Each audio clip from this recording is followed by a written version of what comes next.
আগামী দিনে বিএনপি রাষ্ট্রীয় ক্ষমতায় গেলে নারীদের আরও বেশি সুযোগ সুবিধা দেওয়া হবে বলে জানিয়েছেন দলটির কেন্দ্রীয় নির্বাহী কমিটির সদস্য অ্যাডভোকেট রুহুল কুদ্দুস তালুকদার দুলু। দুপুরে নাটোরে মহিলা দলের সমাবেশে তিনি কথা বলেন। তিনি আরও বলেন, বেগম জিয়া নারীদের যে সুযোগ সুবিধা দিয়েছেন তা কোনো সরকার দেননি। 12 ফেব্রুয়ারি নির্বাচনে বিএনপি ক্ষমতায় আসলে প্রতিটি পরিবার ফ্যামিলি কার্ডের আওতায় আনা হবে বলেও জানান তিনি।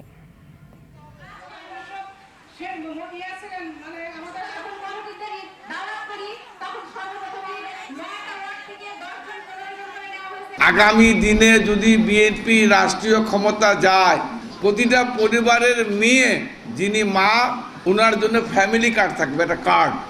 এই ফ্যামিলি কার্ড কি হবে, প্রতি মাসে 2500 টাকা করে পাবে আমার মা। বিএনপি রাষ্ট্রীয় ক্ষমতায় গেলে আমাদের মারা, আমাদের বোনরা, আমাদের মেয়েরা সবচেয়ে বেশি সুযোগ সুবিধা পাবে।